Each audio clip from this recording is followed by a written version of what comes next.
సమస్య ఏంటో చెప్పండి. మా చుట్టాలతనికి మా వాళ్ళకి ఒకరికి డబ్బులు కావాలంటే వాళ్ళ సిస్టర్ దగ్గర 1,00,000 రూపాయలు ఇప్పించింది. కొట్టడం, ఇక పైసలు తీసుకురాలేదని అలా 2012 నుంచి ఎప్పటిదాకా హెరాస్మెంట్ చేశాడు? ఇప్పుడు దాకా కూడా మేడం. ఆ రెండు విషయాలు పట్టుకున్నా.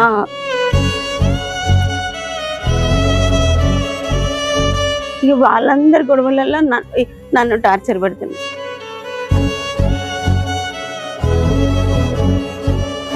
రోజు కొట్టడం, వేరే మిల్లు దగ్గర వేరే ఆమెతో ఎఫ్ఐఆర్ పెట్టుకున్నాడు. వేరే ఆమెని రిలేషన్ లో ఉండి అక్కడికి వెళ్ళిపోతున్నాడు. 2014-16లో తెలిసింది. 16లో ఇల్లు అమ్మినాం, ఆమె ముందే తెలిసింది. ఇక తెలిసిన తర్వాత అడిగితే నా ఇష్టం, నేను అట్లనే పోతా, నీకు ఇష్టం అయితే ఉండు, లేకుంటే ఇంట్లోంచి వెళ్ళిపో. సరే, ఆవిడెవరో దొరికిందా? వెళ్ళి 4 పీకేవా? నేనేం పీకలేదు, నాకు భయం అవుతుంది. ఆయన వచ్చిందంటే నాకు వణుకుడు వస్తుంది.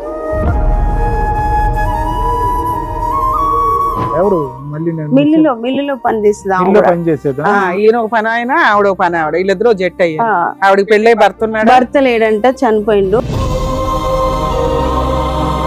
యాక్చువల్లీ తను వేరే వాళ్ళని మెచ్చుకున్నాడు. ఎప్పటి నుంచి? నియర్లీ మాకు ఊహ తెలియనప్పటి నుంచి బూతులు తిడతాడంట. చాలా మాతో కూడా తిడతాడు. అసలు యాజ్ ఏ ఫాదర్ గా తన రెస్పాన్సిబిలిటీ ఒక్కటి కూడా మెయింటైన్ చేయడు. మాకు ఏం అక్రమ సంబంధాలండి బాబు, చిరాకు వచ్చేస్తుంది. కొన్ని రోజులు మేము ఎపిసోడ్ చేయలేము, ఎందుకంటే అక్రమ సంబంధాలు తప్పు అని చెప్తుంటే అక్రమ సంబంధాలు పెట్టుకుని జనాలు లేపేస్తున్నారు. అక్రమ సంబంధాలు పెట్టుకుని. నమస్తే, సుమన్ టీవీ సమర్పిస్తున్న పద్మవ్యూహం కార్యక్రమానికి స్వాగతం. మరి ఈ కార్యక్రమంలో మనతో పాటు ఉన్నారు ప్రముఖ హైకోర్టు అడ్వకేట్ రమ్యాకుల గారు. నమస్తే మేడం. నమస్తే అండి. ప్రముఖ సైకియాట్రిస్ట్ డాక్టర్ కళ్యాణ్ చక్రవర్తి గారు. నమస్తే సార్. నమస్తే మేడం. సార్, మేడం నల్గొండ జిల్లా నుంచి ఒక ఆవిడ వచ్చారు, బట్ ఆవిడ పేరు చెప్పడం కూడా ఆవిడకి ఇష్టం లేదంట. అసలు ఆవిడకి వచ్చిన సమస్య ఏంటో అడిగి తెలుసుకున్నాం. నమస్తే అండి. చెప్పండి అమ్మా, మీరు పేరు చెప్పడానికి కూడా ఇబ్బంది పడుతున్నారు. పేరేం చెప్పక్కర్లేదు, మీ సమస్య ఏంటో చెప్పండి. 98లో పెళ్ళైంది మేడం. అయితే అరేంజ్ మ్యారేజే. అతను కూడా వాళ్ళది వేరే ఊరు, ఆంధ్ర. అయితే మా ఊర్లోనే ఉండేవాడు. అయితే మిల్లు ఫీల్డ్, మా అన్నయ్య వాళ్ళకి కూడా మిల్లు ఫీల్డ్ ద్వారా తెలిసిన అతను మ్యారేజ్ చేసుకున్నా. అయితే తర్వాత ఒక 4-5 ఇయర్స్ దాకా మంచిగానే ఉన్నాం. అంటే పాప పుట్టింది 5 ఇయర్స్కి. ఒక 10 ఇయర్స్ వరకు మంచిగా ఉన్నాం మేడం. ఇద్దరం కష్టపడ్డాం, ఇద్దరం డబ్బులు సంపాదించుకొని మంచిగా హ్యాపీగా ఉన్నాం. అయితే తర్వాత మా చుట్టాలతనికి మా వాళ్ళకి ఒకరికి డబ్బులు కావాలంటే వాళ్ళ సిస్టర్ దగ్గర 1,00,000 రూపాయలు ఇప్పించింది. మీ చుట్టాలతనికి మీ ఆయన ఇప్పించారా?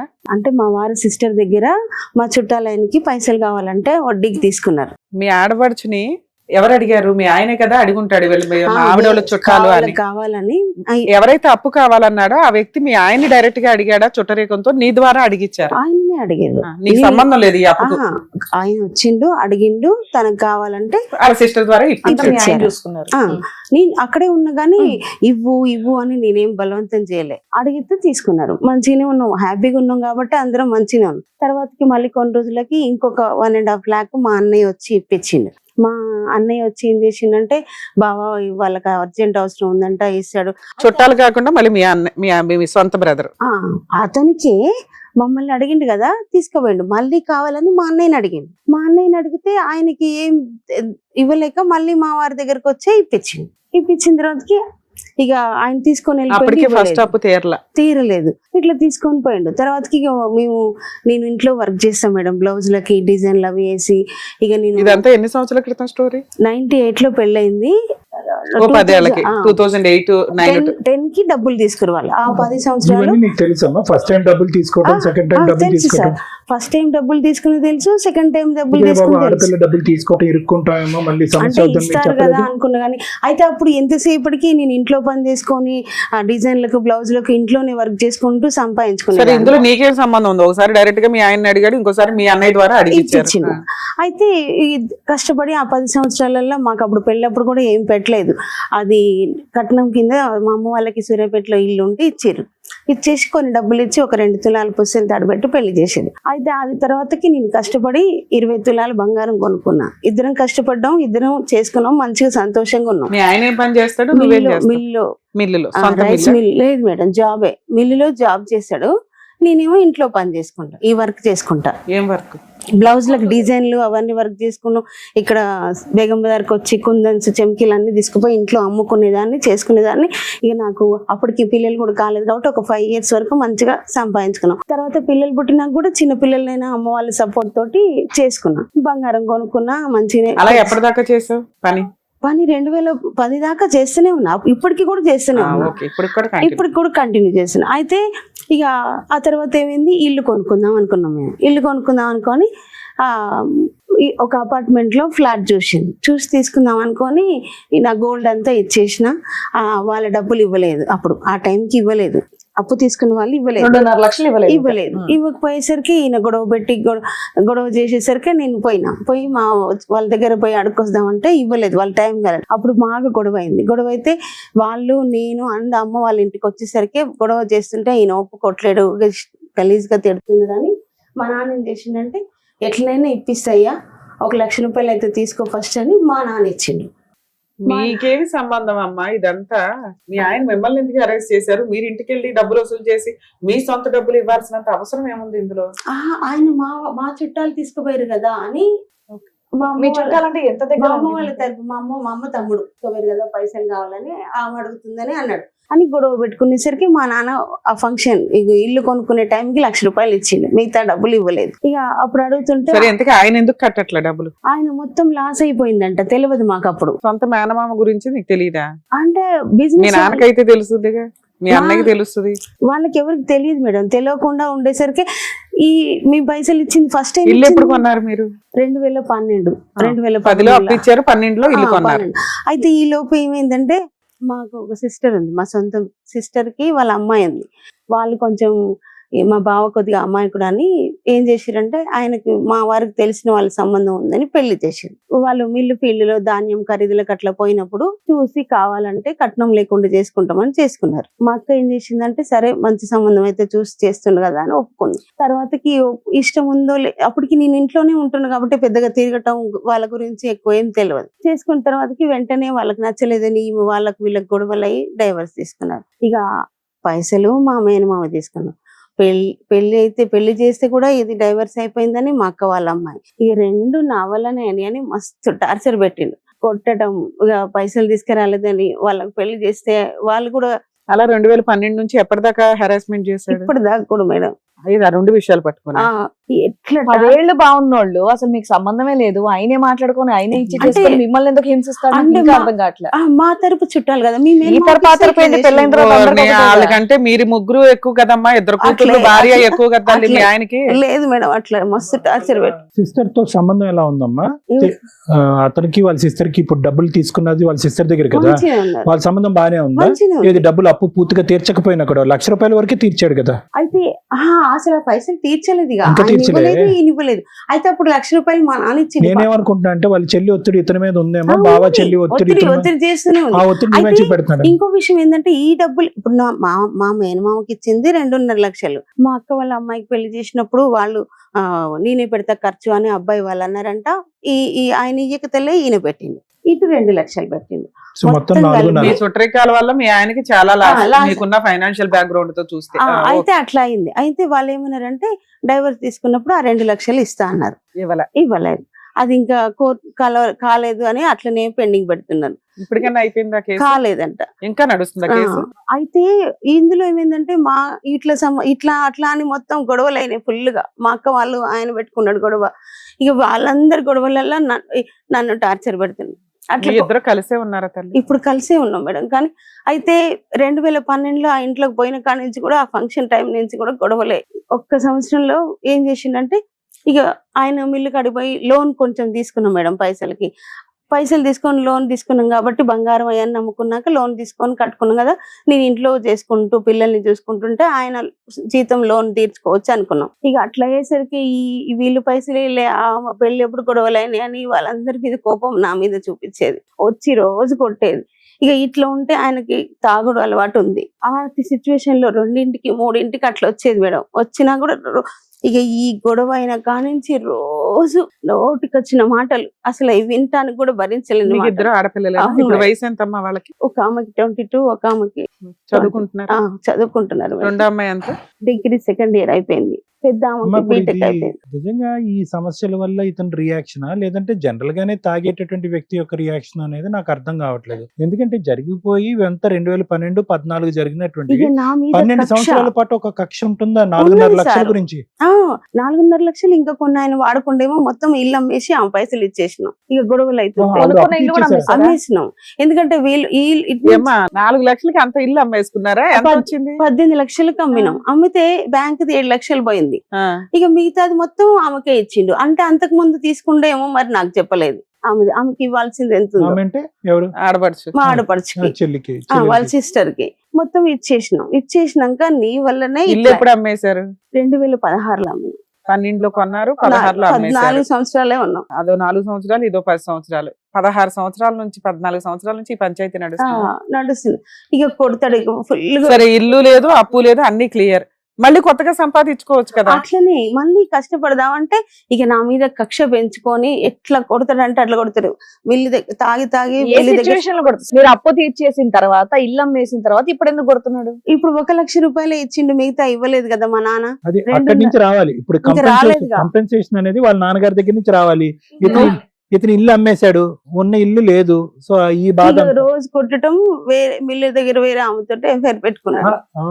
అది పెట్టుకున్నాడు. ఈ 16 ఏళ్లలో మీరు ఇంకే ఇల్లు కొనలా? ఇల్లు ఉన్నంతలో ఇల్లు నడుస్తుంది. ఆ, ఇంట్లో సరుకులు, పిల్లల అది చదువు, ఫీజులు ఏది ఇవన్నీ లేదు అసలు. అన్ని నువ్వే చూసుకుంటున్నావా? అయితే ఏమైందంటే అతను వెళ్ళి ఇంకో ఇల్లు చూసుకున్నాడు.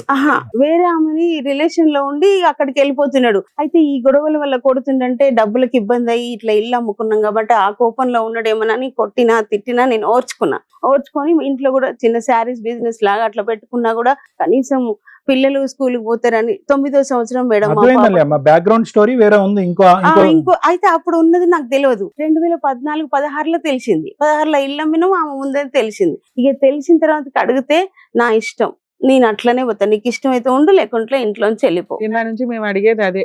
2016కి ఇల్లు అమ్మేసావు, అప్పులు తీరిపోయినాయి కదా, మళ్ళీ గొడవ ఎందుకు అని. అది గొడవ ఎందుకు అంటే ఆయనకి అక్రమ సంబంధం ఉంది, నువ్వు అడగడం స్టార్ట్ చేసావు. ఇప్పుడు నుంచి ఇక పీకుతున్నాడు నిన్ను ప్రతిసారి. రోజు ఇంట్లో కొడతాడు, రోజు కొట్టడం. ఈ రోజు కొడతాడా, తిట్లతో ఆవిడెవరో దొరికిందా, వెళ్ళి 4 పీకేవని? నేనేం పీకలేదు, భయం అవుతుంది. ఆయన వచ్చిందంటే నాకు వణుకుడు వస్తుంది. ఎట్లా వచ్చిన మాట. నువ్వు అడగకపోయినా కూడా అమ్మాయి ఎవరు, అసలు ఎందుకు ఇతని జీవితంలోకి వచ్చింది, ఇతను ఎందుకు ఆవిడ కనెక్ట్ అయ్యాడు. ఇప్పుడు అమ్మ వినండి అమ్మా, ఇప్పుడు వరకు మీరు స్టోరీ ఎలా చెప్తున్నారంటే మొత్తం 15 సంవత్సరాలు బట్టి ఆ 4.5 లక్షల గురించే మీరు కొట్టుకున్నట్టు చెప్పారు. కాదుగా, నీకు ఒక సవత ఉంది, ఆవిడతో అతను కునుకుతున్నాడు కాబట్టి నీ కోపం వచ్చి అడిగేటప్పటికి వచ్చి నేను వాయిస్తున్నాడు, కొడుతున్నాడు. అట్లా కొట్టేసరికి ఇట్లనే ఎవరు మళ్ళీ మిల్లులో పనిచేసేదా? ఈయన ఒక పని ఆయన, ఆవిడ ఒక పని ఆవిడ, వీళ్ళిద్దరూ జట్ అయ్యారు. ఆవిడకి పెళ్ళై భర్త లేడంట, చనిపోయిండు. ఆవిడ మిల్లులో మనకేం తెలుసు. లేకపోతే వీళ్ళిద్దరు కలిపి చంపేసే వాళ్ళు ఏమంటారు? ఆయన చనిపోయినాకనే ఈయన పరిచయం ఏంటంట, వేరే వాళ్ళు చెప్పారు. సరే అమ్మా, నీకు ఆ నరకం పడటం అలవాటు అయిపోయింది. 20 ఏళ్ల నుంచి తన్నులు తినటం చాలా, ఈ పాటి బాడీ స్ట్రాంగ్ అయిపోయింది. బూతులు తిట్లు తినడం అనేది నీకు నీ పిల్లలకు వాళ్ళకంటే గతి లేదు, నీకంటే అలవాటు అయిపోయింది. ఇక్కడికి ఎందుకు వచ్చావు? అదే మేడం, అయితే కొన్ని రోజులు దాకా ఇట్లనే ఉంటే ఆయన ఏం చేసినా, ఎంత ఇచ్చినా తీసుకొని నేను అడ్జస్ట్మెంట్ చేసుకుంటూ వచ్చిన. అయితే మా మామగారి పొలం ఉంటే అమ్ముకొని వచ్చిండు. ఆయనకు బయట అప్పులైన అప్పటి నుంచి మాట్లాడు, ఆయనకి ఏంది, ఎంత జీతం వస్తుంది అనేది కూడా ఏమి చెప్పడు. ఇంటి ఖర్చులకు కొంచెం ఇచ్చేవాడు. ఇప్పటికీ కలిసే ఉన్నారమ్మా? ఇప్పటికీ కలిసే ఉన్నారు. అతను తన్నా, తిట్టినా, కొట్టినా, ఇంట్లో హింస పెట్టి డబ్బులు ఇవ్వకపోయినా, మీ బాగోగులు చూసుకోకపోయినా, నీ సంపాదన నువ్వు సంపాదించుకుంటున్నావు, పిల్లల్ని చదివించుకుంటున్నావు, అతనితో నీకేమి ఇప్పుడు లేదుగా. ఒకే చాటు ఉన్నా కూడా అతను డబ్బులు ఇస్తేనే గనుక ఇల్లు గడిచే పరిస్థితి అయితే లేదుగా. అట్లా కాదు సార్, ఒక 2 పిల్లలకు చూసుకున్నా, నాకు చూసుకోకపోయినా పర్వాలేదులే అని. మీరు ఇంట్లో వంట చేస్తే తింటాడా, వస్తాడా? రావట్లేదు, మొత్తం బంద్ చేసి. ఎప్పటి నుంచి రావట్లే ఇంటికి? ఇంటికి వస్తాడు, నైట్ వచ్చి పడుకుంటాడు, పొద్దుగాల 4ంటికి. అయితే ఏమైందంటే ఆయన మిల్లు ఫీల్డ్ లోంచి 10 లక్షలు ఏమో మిల్లులో పెట్టినాను మేడం, 30 లక్షలు తెచ్చుకోండు ఆ ఇంటి కానించి. మా మామయ్య పొలం అమ్మితే ఆయన కొద్దిగా ఈయన కొద్దిగా తీసుకున్నారు. ఒక 5-6 లక్షలు మా ఆడపిల్లలకి ఇవ్వాల్సి ఉంటే ఇచ్చిండు. ఇక ఆ తర్వాత మిగిలిన పైసలు ఏం చేసిండో తెలియదు. ఇప్పటికీ ఇన్వెస్ట్మెంట్ పెట్టాడని నువ్వు అంటున్నావు. ఆయనే చెప్పిండు. అన్నారు కదా అన్ని డబ్బులు తీసుకుపోయి మొత్తం ఆగం చేస్తావు నువ్వు, పిల్లల పేరు మీద ఒక 10 లక్షలు ఏమంటే మా మామయ్యతో కూడా గొడవ పెట్టుకొని తెచ్చుకున్నాడు.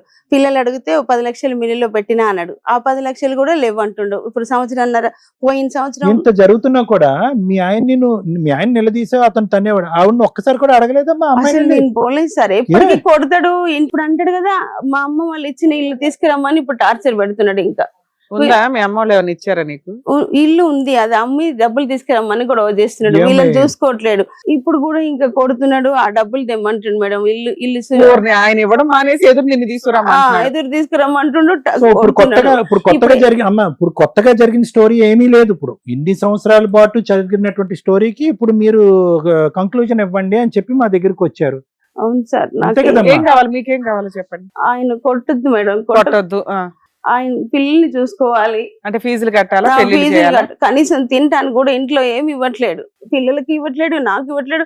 ఇంతసేపు పోలీస్ స్టేషన్ ఒక రోజు బాగా కొట్టిండు. కొడితే నేను పోలీస్ స్టేషన్ పడుతుంటే పోలీస్ స్టేషన్ పోతే ఇంట్లో ఉండొద్దు, బయటికి వెళ్ళిపోమంటాడు. తినటానికి ఒక్క నిమిషం మేడం, తినటానికి ఇవ్వకపోయినా 15-16 సంవత్సరాల పాటు మీరు ఇల్లు నడిపించారు, గడిపించారు, పిల్లలకి చదువు చెప్పించారు, అన్ని చెప్పించారు. ఇప్పుడు సడన్ గా అతను ఇస్తే గానీ ఇల్లు గడవని పరిస్థితి ఉందా? ఫీజులు కూడా కట్టకపోతే నేనే కడుతున్నా కదా సార్. కొంచెం అప్ అయింది ఫీజుల వల్ల. ఇంట్లోకి ఎట్లా నేను మీ జరుపుకుంటున్నా. పిల్లల్ని పిలుద్దామా, వాళ్ళు కూడా వస్తారేమో. పిలువండి సార్. Right. మేడం సార్, వాళ్ళ 2 అమ్మాయిలు కూడా వచ్చారు, ఒకసారి పిలుస్తాను. రండమ్మా. నమస్తే సార్. కూర్చోండి. నమస్తే. నమస్తే. నమస్తే. ఏం చదువుకుంటున్నారు? నేను degree 2nd year madam, complete అయిపోయింది. ఓకే, నువ్వు బీటెక్ ఫైనల్ ఇయర్ అయిపోయింది మ్యామ్. ఎవరు పెద్ద? నేనే పెద్ద. నువ్వు పెద్ద. చెప్పండి అమ్మా. అక్కడ నుంచి అప్పటి నుంచి ఏదో చెప్తూ ఉన్నారు. సార్ యాక్చువల్గా మా మమ్మీ చాలా ఇబ్బంది పడుతుంది. కానీ యాక్చువల్లీ ఇందులో తను మాట్లాడిన అన్నట్టు నాట్ ఓన్లీ 6 lakhs అమౌంట్ మీద కాదు సార్, తను ఉంచుకున్నాడు. అది మేమే కనిపెట్టాం. తను చెప్పలేదు, భయపడి యాక్చువల్లీ తను వేరే వాళ్ళని ఉంచుకున్నాడు మిల్లులో. ఎప్పటి నుంచి? నియర్లీ మాకు ఊహ తెలియనప్పటి నుంచి మ్యామ్. సూపర్. అంటే అసలు మీ మాకు అమ్మాయి ఏం తెలీదు. చెప్తుందో తెలుసా? 2016 నుంచి అని చెప్పి. మాకు అసలు ఇల్లు కొన్న తర్వాతే మాకు తెలిసింది. మీకు అప్పటి తెలిసింది వరకు మాకు అప్పుడు? తెలిసింది అప్పుడే. సో మీకు తెలిసినంత వరకు ముందు నుంచి ఆవిడ ఉంది అనేది మీకు ఐడియా ఉంది. ఓకే. ఆవిడ వల్ల ఇప్పుడు ఎంత హరాస్మెంట్ గానీ ఆవిడ వల్ల బూతులు తిడతాడంట చాలా Even మాతో కూడా తిడతాడు. అసలు యాజ్ ఏ ఫాదర్ గా తన రెస్పాన్సిబిలిటీ ఒక్కటి కూడా మెయింటైన్ చేయడు మ్యామ్. మీరు క్వశ్చన్ చేస్తే రియాక్ట్ అవుతాడమ్మా, క్వశ్చన్ చేయకుండా కూడా ఇప్పుడు అక్కడికి ఎందుకు వెళ్ళావు, రాత్రి ఎందుకు రాలేదు, డబ్బులు ఎందుకు ఇవ్వలేదు అంటేనే అతను చిరాకు కోపమా, లేదంటే మీరు మాట్లాడకపోయినా మిమ్మల్ని అంటాడు. అసలు ఇంటికి రాగానే తాగి వచ్చి గొడవ పడతాడా? అదే మేడం. మాకు భయం అవుతుంది మ్యామ్. అడగకపోయినా మాకు భయం అవుతుంది మ్యామ్. ఈ రోజు ఆయన తాగొస్తాడో, మంచిగా ఉంటాడో, మంచిగా ఉండడో. ఎన్నింటికి వస్తాడు ఇంటికి? ఆఫ్టర్ 11. ఇప్పుడు అప్పటికి మీరు నిద్రపోతారు కదా నాన్న. లేదు మేడం. న్యూసెన్స్ తోనే లెగ్ వస్తాడా ఎలా రావడం? అంటే మేడం వస్తాడు, ఏదో ఒకటి ఇల్లు గురించి ఒకటి ఉంది, వీళ్ళు ఇంకా ఇవ్వలేదు కదా ఇల్లు. సో ఆ ఇల్లు గురించే ప్రతిసారి మేము ఫీజెస్ అడిగినా, మా రెస్పాన్సిబిలిటీస్ గురించి అడిగినా, ఇంట్లో దేని గురించి అడిగినా ప్రతి దానికి ఇల్లు మ్యాటర్ ముద్దలు పెడతాడు. ఈవెన్ మేము మాట్లాడాలి, ఇప్పుడు వాళ్ళ హస్బెండ్ అండ్ వైఫ్ అంటే వాళ్ళకి ఇచ్చింది పక్కన. యాజ్ ఎ ఫాదర్ గా మాకు ఇవ్వాల్సిన రెస్పాన్సిబిలిటీ మాకు ఇవ్వాలి కదా. మేము వాటి గురించి అడిగినా ఇక్కడ ఈ రియాక్షన్ వచ్చినా అక్కడ పడితే తన్నులు. అది మ్యాటర్. మిమ్మల్ని ఎప్పుడైనా కొట్టాడా? నాకు ఒక్కసారి పడ్డాయి అంతే. సో మిమ్మల్ని రెగ్యులర్ గా అయితే మీ అమ్మకి మాట్లాడతాడు తన్నులు కానీ పడుతుంటాయి. అమ్మకైతే తన్నులు.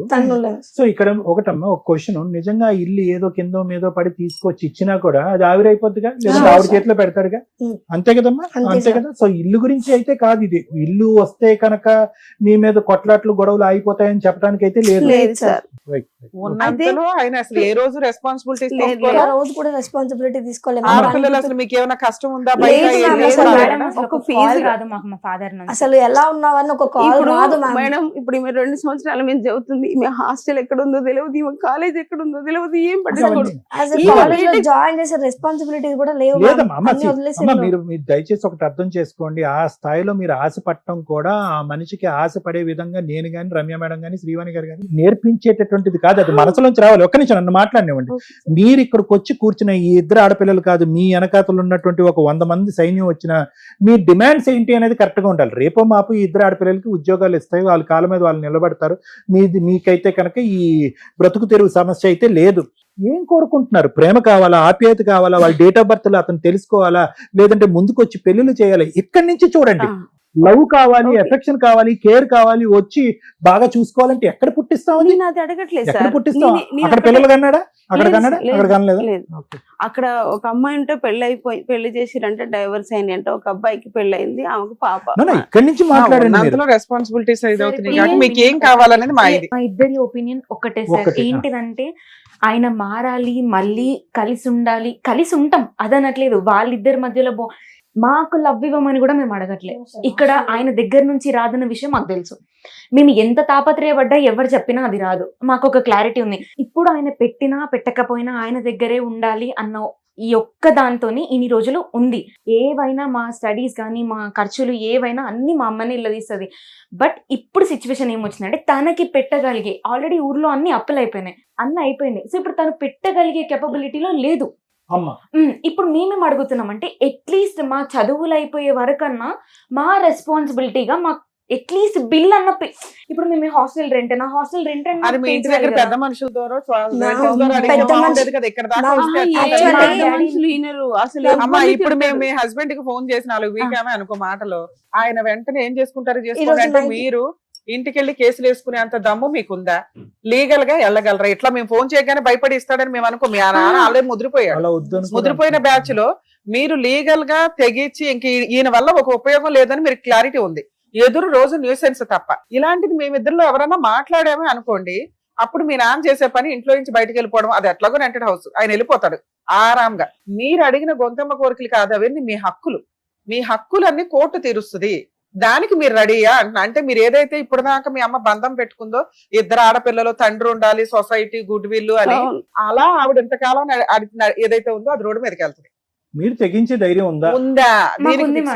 మీ అమ్మ డెసిషన్ తీసుకోవాల్సింది. మీరిద్దరు ధైర్యంగానే ఉంటారు, హాస్టల్లో ఉన్నారు. ఒకటమ్మా, ఇది ఎలా ఉందంటే మీరు చెప్పేది మీ భాషలోనే చెప్తాను. కరోనా వైరస్ చావకూడదు, కానీ కరోనా జబ్బు వదిలిపోవాలి. ఎలా అవుతుంది?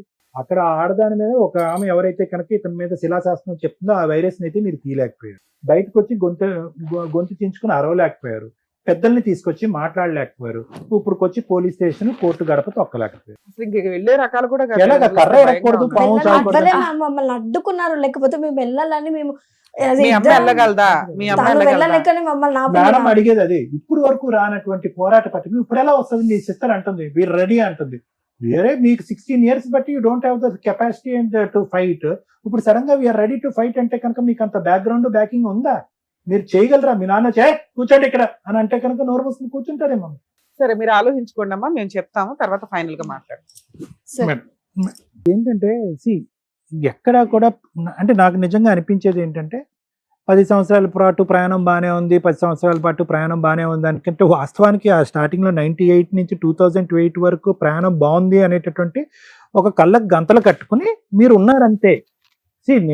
ఎందుకంటే నీ మీద ప్రేమ ఆప్యాయత చచ్చిపోవచ్చమ్మా ఒక మగాడికి. ఓకే, ఎందుకంటే నువ్వు ఇలా అడిగావు, అలా అడిగావు, ఈ డబ్బులు అక్కడ ఇప్పించావు, మీ చేతులారా కొన్ని చేయించావు. ఎందుకంటే ఆ మనిషికి, ఎందుకంటే అలాంటి వాళ్ళతో చాలా జాగ్రత్తగా ఉండాలి మనం. వాళ్ళ సిస్టర్ దగ్గర డబ్బులు తీసుకెళ్లి మీ ఇంట్లో ఇచ్చాడు. ఇంకో పెళ్లి కూడా మీ తరపున వాళ్ళు పెళ్లి చేశాడు. అసలు అతని యొక్క ఇంటిగ్రిటీ, ఆలోచన, వ్యక్తిత్వం బట్టి ఇంకా అది ప్లేయింగ్ విత్ ద ఫైర్ అంటారు. అంటే అగ్గికి ఆజ్యం పోస్తున్నట్టుగా అనమాట. సరే, దట్స్ అ డిఫరెంట్ స్టోరీ. నేను ఎందుకు ఆ పాయింట్ చెప్పానంటే కనుక అప్పుడు మీ ఇద్దరి మధ్య సంబంధాలు సత్సంబంధాలుగా ఉండేవేమో, డబ్బులు ఇచ్చుకోటాలు పుచ్చుకోటాలు అలవాటేమో, లేదంటే అవతల వ్యక్తులు ఇచ్చేస్తే కనుక ఈ క్లియర్ అయిపోద్ది అంటే నీ అప్పు తీర్చేస్తాడేమనే నమ్మకంతోనో, లేదంటే పెళ్లి చేస్తే కనుక వాళ్ళు సుఖంగా సౌఖ్యంగా ఉంటారనే నమ్మకంతో, అలాగే ఏదో మీరు గుడ్డుగా మీ ఇద్దరు ఒక అండర్స్టాండింగ్ మీద ముందుకెళ్ళారు. కానీ ఎప్పుడైనా కూడా అది రిస్క్ ఇష్యూ. ఎందుకంటే కనుక అతను అప్పు తీసుకెళ్ళి ఎక్కడో ఇచ్చాడు అనుకో, బయట ఎక్కడో, that is not a problem. మీ దగ్గర డబ్బులు తీసుకుని ఎక్కడో ఎవరిదో పెళ్లి చేశాడు అనుకో, that is not a problem. ఇక్కడ ఏమైంది? ట్రాన్స్ఫర్ మెకానిజం జరుగుతుంది. అంటే వాళ్ళ ఇంట్లోంచి మీ ఇంట్లోకి, వాళ్ళ ఇంట్లో నష్టం, మీ ఇంట్లో లాభం, పిల్లవని, అప్పవని, వాట్ ఎవర్ ఇట్ ఈస్. ఇప్పుడు ఆటోమేటిక్ ఏమవుతుంది? అప్పటికే బ్యాక్గ్రౌండ్ ఇష్యూ స్టార్ట్ అయిపోయింది. నీకు అర్థం కానిది ఏంటంటే ఆ అమ్మాయి ఇదంతా ఫేసెస్లో ఎంట్రీ కాదు, ఆ అమ్మాయి అప్పటికే బ్యాక్గ్రౌండ్లో ఉంది. ఎవరైతే కనుక ఇప్పుడు ఉన్నటువంటి ఆ బ్రహ్మరాక్షసి ఆ బ్యాక్గ్రౌండ్లో ఉంది. అప్పటికే అతనికి ఏంటంటే అక్కడ లైకింగ్ ఎక్కువైంది, ఇక్కడ డిస్లైకింగ్ ఎక్కువైంది. ఏదో ఒక బలమైనటువంటి కారణం చూపెట్టి నిన్ను దూరం పెట్టాలి అంటే కనుక ఏదో ఒకటి. నిజంగా ఎవరు నమ్మరమ్మా. అంటే ఒక 15 సంవత్సరాల పాటు 4.5 లక్షల గురించి ప్రపంచ యుద్ధాలు జరుగుతున్నాయి అనేటటువంటిది నమ్మసక్యంగా లేదు. అతను ఏంటంటే ఏదో కారణం కావాలి, నువ్వు డబ్బులు తీసుకురాకపోతే కనుక మీ పుట్టింటి నుంచి వచ్చేటటువంటి ఆస్తిని తీసుకురా, ఏదో ఒకటి పెట్టుకుని నీ గొంతు పెట్టుకుని నిన్ను అనగదొక్కి ఏ విధంగా ఒక అట్మాస్ఫియర్ క్రియేట్ చేశాడంటే ఈ పెళ్లి ఇలాగ అవ్వటానికి, నిన్ను కొట్టడానికి, నిన్ను తిట్టడానికి, నేను తాగటానికి, నా లివర్ కిడ్నీ పాడు చేసుకోవడానికి నువ్వు కారణము, మీ వాళ్ళు కారణము, నువ్వు వాళ్ళ దగ్గరుండి డబ్బులు ఇప్పించడం కారణము, అక్కడి నుంచి ఆస్తి తీసుకురావటం కారణం. కాబట్టి ఈ రోజు నుంచి నేను నీకు ₹1 పావలా కూడా ఇవ్వను, నీ సావు నువ్వు సావు. అది అతను గీసినటువంటి ఒక డిజైన్ వర్క్ ఇది. ఇదంతా కూడా అతను డిజైన్ చేశాడని నేను అనుకోవట్లేదు. బ్యాక్గ్రౌండ్ లో ఆవిడుండి దగ్గరుండి కలిపి డిజైన్ చేశారు. ఎటొచ్చి ఇక్కడ ఉన్నటువంటి అదృష్టం ఏంటంటే అక్కడ వాళ్ళిద్దరికి ఒక పిల్ల జల్ల లేకపోవడం అనేది మనకు అదృష్టం. ఎందుకంటే మీరు లీగల్ గా పోరాడితే కనుక రమ్య మేడం సపోర్ట్ తీసుకుని ఏదైతే కనుక వీళ్ళు న్యాయపరంగా రావాలో అవన్నీ వస్తాయి. కాబట్టి అక్కడ లేకపోవడం అనేది మనకి ఒక ఘోరంత ఆశ. అయితే నేను ఇక్కడ ఈ మాట ఎందుకు చెప్తున్నానంటే, చక్కటి పిల్లలు శుభ్రంగా చదువుకుంటున్నారు, భవిష్యత్తులో ఏదో ఒక ఉద్యోగం చేసుకుంటూ ఉంటారు. అలాంటి వ్యక్తి ఈ రోజు వచ్చి ఈ పిల్లల మీద కూడా విరుచుకుపడి నానా తిట్లు వీళ్ళని కూడా తిట్టి వీళ్ళు పరువు తీసి రేపొద్దున వీళ్ళ యొక్క పెళ్ళిళ్ళు అవ్వకుండా లేదంటే వీళ్ళ భవిష్యత్తు నిలబడకుండా చేస్తున్నటువంటి ఒక వ్యక్తికి అసలు ఈ మ్యారేజ్ లోకి ఎప్పటికైనా మనస్ఫూర్తిగా ఒక ఆలోచనతో ఎంటర్ అయ్యాడా, లేదంటే ఇదంతా యాదృచ్ఛికంగా ఒక పెళ్లి జరిగిపోయింది, పెద్దలు అక్షింతలు వేసేసారు, తర్వాత 2 ఆడపిల్లలను కనేసామని చెప్పి. ఎందుకంటే మీ మీద 1,00,000 కోపాలు ఉండొచ్చు, తిట్టచ్చు, కొట్టచ్చు, హింస పెట్టచ్చు. కానీ వాళ్ళు ఏం చేశారు? వాళ్ళ మీద ప్రేమ ఉండాలి కదా. అమ్మా ఓకే మీ అమ్మ ఎలాగన్నా ఉంది, ఇగరా ఈ ₹1000 ఉంచుకోండి, ఇంటి సామాన్, అమ్మా ఇదిగో ఫీజు కొనుక్కోండి, ఫీజు కట్టుకోండి, పుస్తకాలు కొనుక్కోండి. ఆడపిల్లల మీద రాదు. ఎంత సౌతలు ఉన్నా కూడా ఆ బ్యాక్గ్రౌండ్ లో ఉన్న లేడీస్ లాంటి వాళ్ళు 10 మంది ఉన్నటువంటి మగాళ్ళు కూడా ఫైనల్ గా ఈ ఇంటికి వచ్చి పిల్లల్ని కాపాడుకుంటారు. సో కాబట్టి నాకు అనిపించేది ఏంటంటేనమ్మా, రియలిస్టిక్ గా మనం ఆలోచించుకుంటే సొల్యూషన్ దొరుకుతుంది. ప్రాక్టికల్ గా తెలివైన పిల్లలు చదువుకున్నారు, సమాజంలో ఎన్నో చూస్తుంటారు, మీరు ఎన్నో హెడేక్స్ చూస్తుంటారు, ఎంతో మంది మీ ఫ్రెండ్స్ చెప్పేటటువంటి మాటలు వినుంటారు. మీకు అనిపించి ఉండొచ్చు, అరే వీళ్ళందరితో పోల్చుకుంటే మనం దురదృష్టవంతులం కదా, మనకంటూ ఒక ఇల్లు లేదు, ఒక మంచి వాతావరణం లేదు, ఒక కుటుంబం లేదు, ప్రేమగా దగ్గర తీసుకునేటటువంటి ఒక తండ్రి లేడు కదా అనే బాధ మీకు ఉండొచ్చమ్మా. కానీ నేను అనేది ఏంటంటే, ఎంతకాలం బాధపడతారు, ఎంతకాలం ఏడుస్తారు మీరు? చిన్నప్పటి నుంచి అలవాటు అయింది. ఒక్కొక్కరికి ఒక దరిద్రం, ఒక్కొక్కరికి ఒక దురదృష్టం. మీకు తండ్రి ఉన్నా కూడా లేనట్టే అనేటటువంటి భావంతో ఉంటేనే మీరు బ్రతికి బట్టకట్టగలరు. మళ్ళీ ప్రేమ కావాలి, మళ్ళీ తండ్రి యొక్క ఆప్యాయతలు కావాలి, మళ్ళీ లేనటువంటి చిగురించుకునే ఈ ప్రేమలు చిగురించుకోవాలి అంటే కనుక I don't think so that is going to happen అన్న. దానికి పైపెచ్చి ఏం జరుగుతుందంటే తెలుసానన్న, you will lose your careers. మీ కెరియర్స్ పాడైపోతాయి. రేపొద్దున ఈడు మగాడమ్మ ఈయన్ని పెళ్లి చేసుకుంటే ఆ మగాడిలో మీ నాన్న కనిపిస్తూ ఉంటాడు, వద్దురా బాబు ఈడే నరకాసుడిలో ఉన్నాడు, ఒక నరకాసుడితో సగం జీవితం అయింది, వీడితో ఇంకా సగం జీవితం అయితే పెళ్ళే చేసుకోరు. బట్ దయచేసి గుర్తుపెట్టుకోండి, it is a very rare situation that your seeing in your house. మీ ఇంట్లో ఇది చూసేటటువంటిది ఒక రేర్ సిచ్యువేషన్. నాకు మీరిద్దరు ఆడపిల్లలు ఎలా మానసికంగా తేరవాలంటే, ఎస్ మీ అమ్మని కాపాడుకోండి, మీ అమ్మకు కావాల్సిన ప్రపంచాన్ని, జీవితాన్ని, భవిష్యత్తుని, డబ్బుని అన్నీ ఇవ్వండి, సంపాదించుకోండి. కానీ at the end of the day పెద్దవాళ్ళు అయిన తర్వాత ఓకే, చిన్నపిల్లలు 16 సంవత్సరాలు 15 సంవత్సరాల్లో అనుకుంటే కనుక అమ్మ మా నాన్న కొడతాడు, తిడతాడు, గొంతు పిసికి చంపేస్తాడు, మా అమ్మని చంపేస్తాడు అనుకోవచ్చు. అరే కమాన్, మీరు 21-22 ఇయర్స్, మీరిద్దరు ఫైటర్స్. ఇందాక నేను చెప్పిన సామెత 100 సార్లు నేను చెప్తా, కర్ర ఎరగకూడదు, పాము చావకూడదు అంటే అవ్వదు. You need to learn to fight. ఏదో ఒకటే మిగులుతుంది. అతను మన ఇంట్లోకి రావటం అన్నా ఉంటుంది, రాకపోవటం అన్నా ఉంటుంది, ఏదో ఒకటే ఉంటుంది. అతను ఇంట్లోకి రావాలి, ప్రేమగా ఉండాలి, అన్నీ చూసుకోవాలి, అట్ ద సేమ్ టైం మనం కేసులు కూడా పెట్టాలి, అతనితో ఫైటింగ్ చేయాలంటే అవ్వదు. మీరు నిజంగా మీ హక్కుల గురించి పోరాడాలి అని అనుకుంటే కనుక ఆ మనిషి విరుచుకుపడేటటువంటి తత్వాన్ని తాత్కాలికంగా భరించాలి. మీకు సంబంధించిన ప్రొటెక్షన్, సపోర్ట్ తీసుకుని ఎవరు లేరా నాన్న మీకు? మామయ్యలు, పెద్దనాళ్ళు ఎవరు లేరా మీకు సపోర్ట్ చేసి? అసలు ఆడపిల్లలు 4 మేడం. అరే మీ తల్లిదండ్రులు బతికే ఉన్నారా? మా నాన్నగారు లేరండి, అమ్మ ఉంది, అన్నదమ్ములు ఉన్నాడు. కానీ వాళ్ళిద్దరికి ఆయన అంటే భయం, తిడతాడు. అసలు అమ్మ వాళ్ళ ఇంటికి కూడా పోయి మస్తు గొడవ చేసి వచ్చి, ఊర్లో పెద్ద మనుషులు కూడా ఎవరు తెలియదు, భయపడడు. నోరు తెరిస్తే ఆయన నోరుకే భయపడతారు అందరు. నేను చెప్పేది ఒకటేనమ్మా, సింపుల్ లాజిక్. ఒకటి, మీకు అతి పెద్ద ఆస్తి ఏదన్నా ఉంది అంటే కనుక నన్ను మధ్యరాత్రిలో లేపన్నా అడగండి, నేను మీకు చదువులు, మీకు భగవంతుడు ఇచ్చినటువంటి ఆ చదువుల వరంకి నేను 100 వందనాలు చేస్తాను. అది కొన్ని కోట్ల విలువైనటువంటి ఆస్తి మీ అకాడమిక్స్. దాన్ని ఎస్కలేట్ చేసుకోండి. మాస్టర్స్ చేయాలంటే మాస్టర్స్ చేసుకోండి, లేదంటే హైదరాబాద్ లాంటి ప్లేస్కి వచ్చి జాబ్ సెర్చ్లోకి వెళ్ళండి. ఫస్ట్ నాకు మోస్ట్ ఇంపార్టెంట్ ఏంటంటే మీ నాన్నతో మీరు పోరాడాలి అంటే కనుక మీరు ఫైనాన్షియల్గా ఇండిపెండెంట్ అవ్వాలి. అది. మీకు చదువు ఉన్నప్పుడు అది పెద్ద సమస్య కాదు. 10,000, 15,000, 25,000 ఎంతో కొంత మీ ఇద్దరికి వస్తుంది. ఇప్పటికిప్పుడు మీరు ఫైట్ చేస్తే కనుక నెక్స్ట్ స్టెప్ మీకు అల్లకల్లోలం అయిపోతుంది. మిమ్మల్ని ఉద్యోగం చేసుకునేవాడు, ఫ్రీగా ఉండనేవాడు, మీ మీద ఉన్న కసి కోపం అంతా ఆవిడ మీద చూపించి చంపేస్తాడు. నేనైతే ఏమంటానంటే మీరు ఖచ్చితంగా ఫైట్ చేయాలి, అతనికి గుడ్ బై చెప్పేటటువంటి ప్రయత్నం చేయాలి, అతనికి సంబంధించిన హక్కులన్నీ మీరు తీసుకోవాలి, మీకు రావాల్సిన అంతా కూడా హక్కు పోరాటం చూపెట్టాలి. కానీ రమ్య మేడం నాతో యాక్సెప్ట్ చేస్తారు లేదో నాకు తెలియదు, కానీ ఒక సైలెంట్ ఫేస్. నీకు ఎంత ఇంకా 1 year ఉందనన్నా నీకు అయిపోయింది సార్. యాక్చువల్లీ కోచింగ్ తీసుకుంటే జాబ్ వచ్చేది, కానీ ఇంకా కోచింగ్ చేయాలని బీటెక్ అయిపోయింది ఈ సంవత్సరం. నీదన్నా ఇంకా ఫైనల్ ఇయర్ ఉంది ఇంకా final year.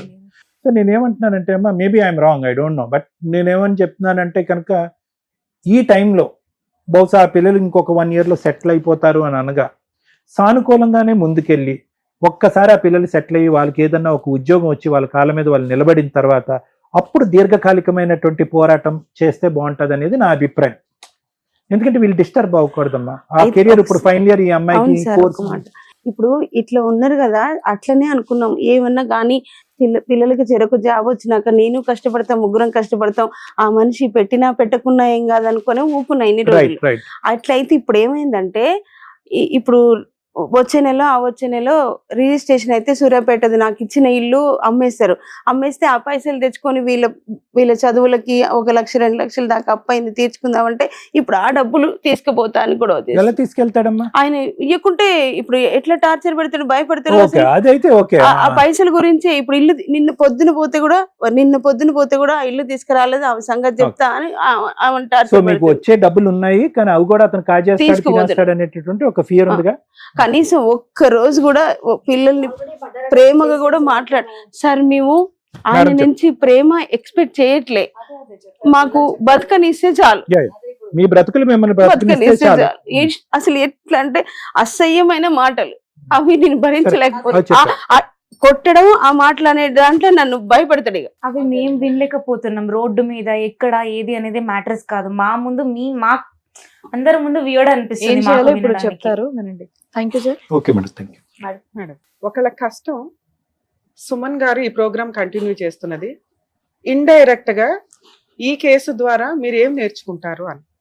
ఇండైరెక్ట్ గా మీకు ఏదో రకంగా సహాయపడాలి అనే ఉద్దేశంతో అందరూ ఇక్కడ దాకా రాలేకపోవచ్చు. పాపం ఈవిడ 16 ఏళ్ల నుంచి ట్రై చేసుకుంటూ నెంబర్ క్లిక్ అవ్వడం వల్ల ఈ రోజు పాపం ఇక్కడికి రాగలిగింది. మరి ఆ రోజే మేము మాట్లాడేసి ఉంటే ప్రాబ్లం సాల్వ్ అయిపోయేదేమో. ఆ నెంబర్లు కూడా రిపీటెడ్ గా ఈ రోజు మేము ఇక్కడ షో చేస్తున్నామంటే సుమన్ టీవీలోనే ఆ కాంటాక్ట్ నెంబర్స్, ఆ ఫోన్ దద్దరిల్లిపోతుందండి. మేము ఆ ఫోన్స్ తీయలేకపోతున్నారు. మేము తీయమండి, మా ప్రొఫెషన్స్ మాకుంటే. ఆ నెంబర్ ఎవరైతే డీల్ చేస్తున్నారో సో మీరు వాట్సాప్ మెసేజ్లు పెట్టండి, కుదిరితే వాళ్ళు మీకు కాంటాక్ట్ లోకి వస్తారు.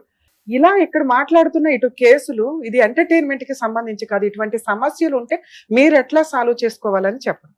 ఇందులో మనం నేర్చుకోవాల్సిన బేసిక్ పాయింట్స్ ఏంటి? కొన్ని చెయ్యకూడని పనులు జరిగిపోయినాయి, అవి అప్పుడే కంప్లీట్ చేస్తుంటే బాగుండేది. ఏంటవి? పెళ్లిలో ఒక ఆడపిల్లకి ఏదన్నా స్త్రీధనంగా ఇస్తాము అనే ఆస్తులు అంటే ఆ మ్యారేజ్ లోపే అయిపోవాలి. అవి మీరు అబ్బాయికి రిజిస్ట్రేషన్లు చెయ్యొద్దు. అది 98లో అన్నా, 2000లో అన్నా, 2010 అన్నా, 16 అన్నా, రేపొద్దుట 30 అయినా అమ్మాయికి స్త్రీధనంగా రిజిస్ట్రేషన్లు చేసుంటే తను ధైర్యంగా మాట్లాడడానికి ఒక హక్కుగా ఉంటుంది.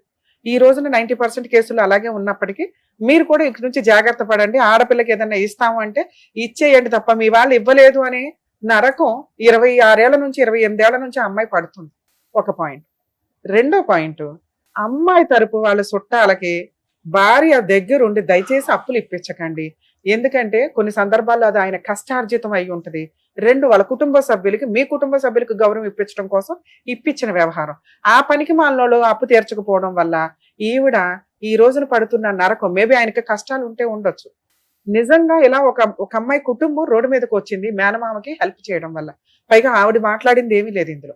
అలా బామ్మరిది వచ్చాడు, ఎందుకు బూతులు తిడుతున్నాడు. మరి ఎరా నువ్వు తీసుకొచ్చేవాడు కట్టించావు, ఎవడన్నా నువ్వు మాట్లాడేది పక్కకంటే ఈ రోజున ఆవిడకి కష్టం వస్తుంటే వాళ్ళ బ్రదర్స్ నుంచోలేకపోతున్నారు, బూతులు తిట్టి పంపించేస్తున్నాడు.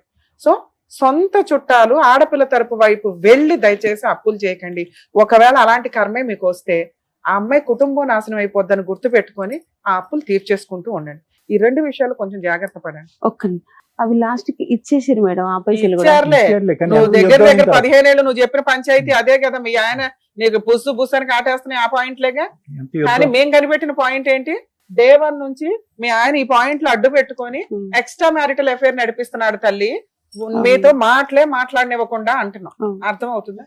అలాగే ఈ ఎపిసోడ్ లో మీరు నేర్చుకోవాల్సిన ఇంకొక పాయింట్, ఎప్పుడైనా ఇంకా కుటుంబాలు కలిపే ఉంచాలని చూస్తామంటే అందులోని పిల్లలు ఉన్న కేసుల్లో భరించండి భరించండి భరించండి, మాక్సిమం భరించండి. ఆ భరింపు ప్రాణం దాకానో మానం దాకానో పరువు దాకానో వస్తే దయచేసి భరించకండి. ఎవరో ఒకళ్ళ హెల్ప్ మేము దొరకలే, ఎవరో ఒకళ్ళ హెల్ప్, అన్ని చోట్ల మేమే ఉండలేంగా. అడ్వకేట్స్ ఉన్నారు, కోర్టులు ఉన్నాయి, ఫ్రీ లీగల్ ఎయిడ్స్ ఉన్నాయి. ధైర్యం చాలా ఇంపార్టెంట్. ఒక ఆడమ్మాయికి ధైర్యం ఎట్లా వస్తుందని చెప్పా మీకు చాలా సార్లు చెప్పుంటా. సంపాదన, సెల్ఫ్ రెస్పెక్ట్, గౌరవంతో క్యారెక్టర్ తో ఒక ఆవిడ ఏదన్నా సంపాదించిందంటే ఆ డబ్బు మాట్లాడుతుంది. అది ఈ అమ్మాయి చేసిన పని. సూపర్, నిజంగా ఆవిడకి హ్యాట్స్ ఆఫ్ చెప్తాను నేను. డే 1 నుంచి పోసలో కుట్లో ఆయన తిండి పెట్టకపోయినా కుటుంబాన్ని నడిపించుకుంది. ఒక ఇల్లు కొనడానికి తన వంతు ప్రయత్నం తను చేసుకుంది. అయినా కుటుంబాన్ని నడిపించుకోవడానికి ఇల్లు అమ్మిచ్చేసింది, ఆ అప్పులు తీర్చేసింది. ఇప్పటికీ స్టిల్ 16 ఏళ్ల నుంచి నడిపించుకుంటుంది. ఒక ఆడపిల్లకి భర్త మీద వేసే మెయింటెనెన్స్లు ఇవన్నీ వేసే ముష్టి పనిష్మెంట్, వాడికి ఇవ్వబోయే పనిష్మెంట్. కానీ మన తిండి మనం బతకాలి. బతుకున్నంతకాలం నాన్న దగ్గర, పెళ్లి అవగానే భర్త దగ్గర, తర్వాత పిల్లల దగ్గర తన ఓపిక ఉంది, సంపాదించింది, అది ప్రూవ్ చేసింది. నిజంగా హ్యాట్స్ ఆఫ్. ప్రతి స్త్రీ తనకి తాను సంపాదించుకోవాలి. మేడం మా భర్త ఏం చేస్తాడు? ఇప్పుడు పనిష్మెంట్ల గురించి ఆలోచిద్దాం. ఇందాక నేను చెప్పాను మ్యాక్సిమం భరించండి తల్లి అని. ఈవిడ అది మ్యాక్సిమం భరించేసింది. భరించిన తర్వాత జరుగుతున్న ప్రాసెస్ ఏంటంటే పరువు. ఇక్కడ ఒక మగపిల్లాడు ఉండుంటే ఆవిడ ఈ రోజున అలా మాట్లాడేది కాదు ధైర్యంగా. ఎందుకంటే సంపాదన ఉంది, మగపిల్లోడు ఉన్నాడు, ఏం పర్ల తోలు తీసేయొచ్చని. 2 ఆడపిల్లలు ఉండేసరికి ఆవిడ ఇంకా భయపడిపోతుంది. అరే బాబు, ఈ రోజున ఆడపిల్లలు ఉన్న వాళ్ళే గొప్పవాళ్ళు. ఆ పిల్లలకి ఆ హృదయ స్పందన అర్థం అవుతుంది. మగపిల్లలు మంచోళ్లే కాదనట్ల, కానీ వాళ్ళు పెరిగే విధానం అనేది తల్లి మార్చలేదు కదా. తండ్రి ఈ రకంగా ఉన్నాడు, పిల్లలు బయట ఏం చేస్తారో తెలీదు. ఈ పిల్లలకి ఎవ్రీడే కష్టం తెలుస్తుంది. ఆడపిల్లలున్నా మగపిల్లలున్నా తల్లి తీసుకోవాల్సిన టైంలో కరెక్ట్ డెసిషన్ తీసుకోవాలి. అది ఈవిడ చేయలేకపోయింది. ఈ రోజున ఆవిడ ఎవరు చెప్తారు ఒక మంచి సలహా అని ఇక్కడికి వచ్చిందే తప్ప నా ప్రాబ్లం ఇట్లా సాల్వ్ చేసేయండి అని చెప్పట్లా. నాకు ఇలాంటి ఒక భయం ఉంది, ఏ రకంగా వెళ్తే బెటర్ అంటే మనిషికి మనిషి సహాయం చేసే రోజులే పోయినాయి. రిలేషన్స్ అంత డేంజర్ లో ఉన్నాయి. ఎవరికాళ్ళు ముందుకొచ్చి మన ఇంట్లో అమ్మాయి మన ఇది అని ఎవరు సహాయం చెయ్యట్లా. మాట్లాడడానికి ఒక చెవు దొరకట్లా ఈ రోజున. వీళ్ళ ముగ్గురే సైకలాజికల్ గా మాట్లాడుకుంటున్నారు. ఒక స్టేజ్ తర్వాత ఏమవుతుందో కూడా తెలియదు. దయచేసి మంచి ఫ్రెండ్స్ ని, అంటే కొలీగ్ పక్కన ఉండే వాళ్ళని మంచి ఫ్రెండ్స్ గా చేసుకుంటుంటే మాటల్లో సగం ప్రాబ్లం క్లియర్ అవుతూ ఉంటుంది. దయచేసి మంచి ఫ్రెండ్స్ ని అరేంజ్ చేసుకోండి చుట్టుపక్కల వాళ్ళని. ఎందుకంటే చుట్టాలు ఎవరు, మనము ఒకరికి చుట్టాలమే, వాళ్ళు మనల్ని తిట్టుకుంటారు. ఎందుకంటే మనం బిజీ. కష్టం వచ్చినప్పుడు నిలబడేలాగా ఉండగలిగితే వాళ్ళు మంచి చుట్టాల కిందే లెక్క. ఈ రోజున పాపం ఆవిడికి కష్టం వస్తే నుంచునే చుట్టాలు లేరు. ఎందుకంటే అలా ఆయన అంటే భయపడుతున్నాడు, అలా ఆయన నోరుకు భయపడుతున్నాడు. మరి ఇప్పుడు వీళ్ళు యుద్ధం ఎవరు చెయ్యాలి? వాళ్ళకి మానసిక ధైర్యం ఇవ్వడం కోసమే సార్ ఇప్పటిదాకా మాట్లాడారు. ఆ ధైర్యానికి ఫైర్ యాడ్ చేస్తా ఇప్పుడు నేను మాట్లాడు. ఎందుకు ఏడుస్తున్నావు నువ్వు? ఒక్కటి ఇచ్చేవాళ్ళక ఒక రత్నాలు లాంటి 2 పిల్లల్ని పెట్టుకొని ఏం తల్లి నిన్ను ఇప్పటిదాకా పొగుడుతున్నాను నేను. మీ ఆయన లాంటి ఒక పనికి మాలిన వ్యక్తికి నువ్వు ఎంత టైం ఇచ్చుడే దండగా అని నా బాధ. సొసైటీ, కుటుంబం, పిల్లలు, పెళ్లిళ్ళు అనేది ఓన్లీ స్త్రీకే కాదు. ఇన్ని సంవత్సరాలు 30 ఏళ్ళు 28 ఏళ్ళు పెళ్లి అయిపోయిన మగాడికి కూడా అది చాలా అవసరం. ఇక్కడ గుడ్ విల్ ఈవిడ ఒక్కడదే పోవట్ల. ఈ టైంలో ఈవిడ కనుక వాళ్ళ భర్తని వదిలేస్తే 28 ఏళ్ళు పడిన నరకానికి పెద్ద పనిష్మెంట్ పడుతుంది. ఏముంది, అక్రమ సంబంధంతో ఎవరితో అవుతుంది. ఏం అక్రమ సంబంధాలండి బాబు, చిరాకు వచ్చేస్తుంది. కొన్ని రోజులకు మేము ఎపిసోడ్లు చేయలేము. ఎందుకంటే అక్రమ సంబంధాలు తప్పు అని చెప్తుంటే అక్రమ సంబంధాలు పెట్టుకుని జనాలు లేపేస్తున్నారు. ఒక్క కేసు అన్నా చూడండి, మా ఆయన హెరాస్ చేశాడు అందుకే లేపేశాను, లేకపోతే మా ఆవిడ ఇలా చేసింది అందుకే లేపాను లేదు. ఉత్తిన చంపేసుకుంటున్నారు అక్రమ సంబంధాలు పెట్టుకొని. ఈవిడేంట్రా అంటే నరకం పడుతుంది. ఇక్కడ ఎవరిని చంపమని కాదు, మోరల్ వాల్యూస్, కుటుంబ వ్యవస్థ. ఒక భర్త చేసిన పనికి పిల్లలకి ఇప్పటిదాకా అమ్మాయి ఒక మంచి కుటుంబాన్ని ఎందుకు ఇచ్చిందంటే ఆవిడ నరకం పడుతూ ఇచ్చింది. ఆ పిల్లలు ప్రతి రాత్రి నాన్న వస్తున్నాడంటే భయపడుతున్నారు. ఇలా తాగుతున్న ప్రతి ఇంట్లో పిల్లలు భయపడుతున్నారు. ఆ పాపం ఎవరేసుకోవాలి? దేవుడు రాసింది ఏంటి, మీరు చేస్తున్న పని ఏంటి? మీది ఒక కుటుంబం అని, ఒక రుణానుబంధాలు అనే కదా మిమ్మల్ని నలుగురిని ఒక గ్రూప్ చేసి పంపించారు ఇక్కడికి. నీ ఇష్టం వచ్చినట్టు నువ్వు అక్రమ సంబంధాలు పెట్టుకొని తిరిగి ఆ పిల్లల్ని ఈ రోజున రోడ్డు మీద వేసావు. ఈ రోజున మీ ఆవిడ నిన్ను వదిలేస్తే సొంత భార్య ఉండదు, కని పెంచిన 2 పిల్లలు ఉండరు, ఒక పనికి మాలిన ఆవిడతో అక్రమ సంబంధం పెట్టుకొని తిరగడం అంటే నీ మీద నువ్వు ఉమ్మేసుకున్నట్టు లెక్క. ఇప్పుడు వాళ్ళు అదే పని చేయబోతున్నారు, అదే చేస్తారు. ఎందుకంటే భరించారు భరించారు భరించారు, ఇక సాలరా బాబు నీతో. నీకు పర్ఫెక్ట్ పనిష్మెంట్ వాళ్ళు వదిలేయటమే. మీకు అర్థమైందా నాన్న?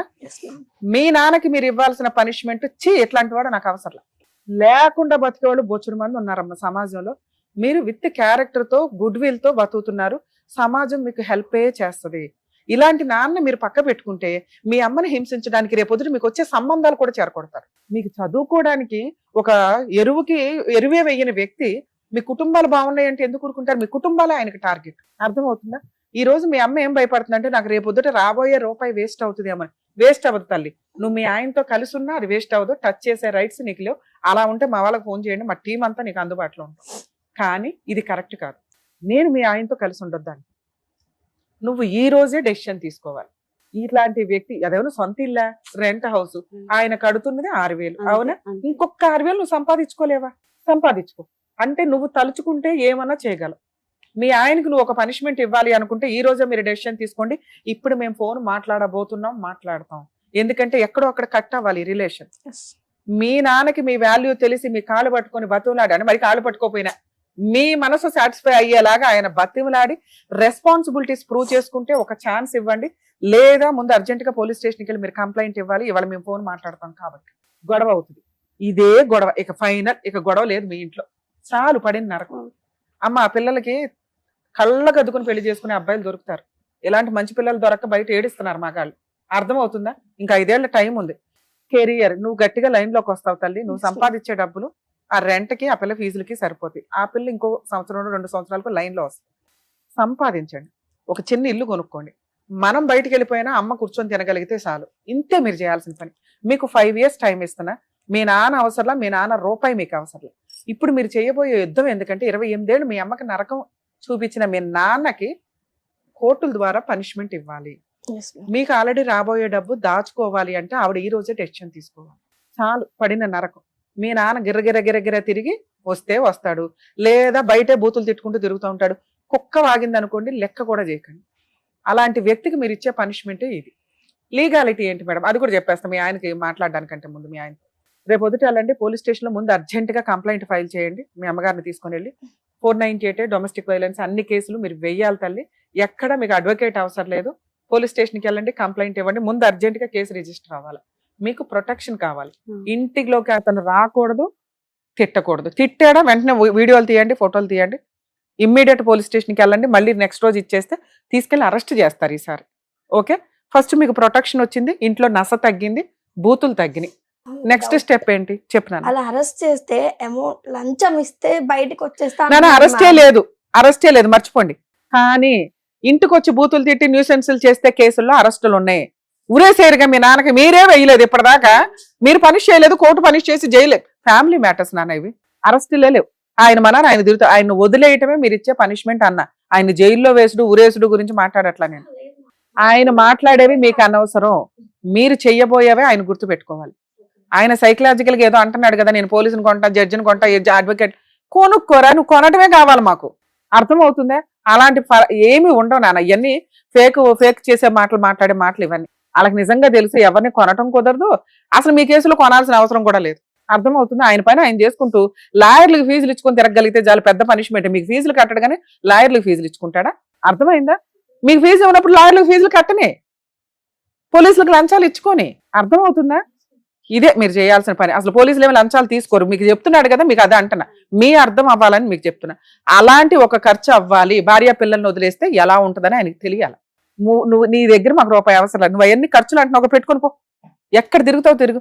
సొంత భార్య పిల్లలే లేనప్పుడు పనిష్మెంట్ ఎంతకంటే ఏం పనిష్మెంట్ కావాలి నాన్న. నెక్స్ట్ డొమెస్టిక్ వైలెన్స్ కేసు అమ్మా. మీరు సఖీ సెంటర్ ఉంటుంది, మీరు తెలంగాణ జ్యూరిస్డిక్షనే కాబట్టి సఖీ సెంటర్కి వెళ్ళండి. అక్కడ ఫ్రీ లీగల్ ఎయిడ్ కోర్టే మీకు ప్రొవైడ్ చేస్తారు. అందులో మీకు వారసత్వ ఆస్తులు ఏమైనా ఉంటే అటాచ్మెంట్ అడగండి. మంత్లీ మెయింటెనెన్స్ 50,000 అడగండి తల్లి, మీకు వస్తుంది. పిల్లల చదువులు పెళ్లిళ్ళు కూడా మీ ఆయన బాధ్యతే, అందులోనే వస్తే ప్రొటెక్షన్ కూడా అడగండి. మేడం మాకు ఇవన్నీ తెలియట్లేదంటే తెలంగాణ హైకోర్టులో లీగల్ సెల్ అథారిటీ అని ఒకటి ఉంటుంది.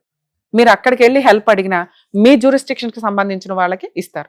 అందరికి మేము ఫ్రీగా వచ్చి లీగల్ సర్వీసులు చేయలేమండి, ప్లీజ్ ఏమనుకోవద్దు. గవర్నమెంట్ లీగల్ సెల్ వాళ్ళు జుడిషియరీ డిపార్ట్మెంట్స్ కొన్ని కోట్లు ఖర్చు పెట్టి ఫ్రీ లీగల్ ఎయిడ్ ప్రొవైడ్ చేస్తున్నారు. మేబీ మీకు అవేర్నెస్ లేక మేము అందుబాటులో కనిపించడం వల్ల అందరు ఇక్కడ దాకా వస్తున్నారు, కానీ మేము అన్ని చోట్లకి వచ్చి చేయలేము, ప్లీజ్ అర్థం చేసుకోండి. 2, ఉమెన్స్ కమిషన్ ఉంది తెలంగాణలో. ఉమెన్స్ కమిషన్కి వెళ్ళినా మీకు ప్రాబ్లం క్లియర్ అవుతుంది. కానీ ఈ రోజు నేను చెప్పబోయేది ఏదైతే ఉందో అది ఇంకా పర్ఫెక్ట్. ఉమెన్ కమిషన్కి ఎందుకు కౌన్సిలింగ్లకి వీటికి వాటికి మళ్ళీ వాళ్ళు పోలీస్ స్టేషన్కి రిఫర్ చేస్తారు, వాళ్ళ పవర్స్ అంతవరకే. సో ఫస్ట్ పోలీస్ స్టేషన్కి వెళ్ళండి, ప్రొటెక్షన్ వస్తుంది. 2, సఖీ సెంటర్కి వెళ్ళండి, డీవీసీ కేసులో మీరు అన్నీ అడగండి. ఓకే, మీకు ఇవాళ ఈ బంధం కట్ చేయడానికి నేను మీ హస్బెండ్తో మాట్లాడబోతున్నాను, మీకు ఓకేనా? ఇక్కడ వినేసి వెళ్ళిపోవడం కాదు, మీరు ప్రాక్టికల్గా అది చేస్తాము అంటేనే డెసిషన్ తీసుకోండి. ఇప్పుడు నేను మాట్లాడేసినాక మీరు ఇంటికి వెళ్ళి ఇంకో సంవత్సరం 2 సంవత్సరాలు 5 సంవత్సరాల పిల్లల పెళ్లి దాకా ఆగుదాము అనుకుంటే ఇవాళ మీ కాపురం నాశనమైనట్టు లెక్క అవుతుంది. ఒక 1 వీక్ 10 డేస్ డెసిషన్ తీసుకుంటారా? నాన్న అసలు ఏమీ ఉండదు, మీరు తలుచుకున్నదే ఫైనల్. అర్థమవుతున్నా? పైగా మీ ముగ్గురు ఒక యూనిటీగా ఉన్నారంటే ఇంకా పవర్ఫుల్ గా ఉంటాయి కేసెస్. కొంచెం ఆలోచించుకోండి, ఎందుకంటే మీరు ఈరోజు స్ట్రాంగ్ డెసిషన్ తీసుకున్నారు, ఇది సరిపోతుందని నా ఉద్దేశం. ఇలా మీరు ప్రొసీడ్ అవ్వండి. ఏ హెల్ప్ కావాల్సి వచ్చినా మా వాళ్ళకి ఫోన్ చేస్తే అందుబాటులో ఉంటారు. మళ్ళీ మాట్లాడండి, ఒకవేళ మీరే మాట్లాడండి మేడం అంటే ఇంకొకసారి మీరు ఫోన్ లో మాట్లాడించినా మేము మాట్లాడతాం. బెటర్ కదా, ఎందుకు ఈ రోజే మనం మాట్లాడడం. డెసిషన్ వద్దులేండి. ఓకేనా? అంటే మీకు ఇంకా కంఫర్ట్ జోన్ ఉంది. ఈ రోజు మేము ఇచ్చిన బూస్ట్ తోటి మీరు ఎనర్జెటిక్ గా ఆలోచించుకోండి. ప్రాబ్లం ఇది ఈడంతా ఇవాళ తేల్చాల్సిందే అనిపించిన రోజు అర్జెంట్ గా పోలీస్ స్టేషన్కి వెళ్ళిపోండి. ఇంకేదైనా లీగల్ హెల్ప్ కావాల్సి వచ్చినా మా వాళ్ళ ఫోన్ లో అందుబాటులో ఉంటారు. సరేనా? Better. Thank you. All the best తల్లి. All the best. Thank you Be strong. బాగా చదువుకోండి. Yes sir. Thank you so much sir. Thank you so Thank much you. Madam. మరో కథతో మళ్ళీ కలుద్దాం.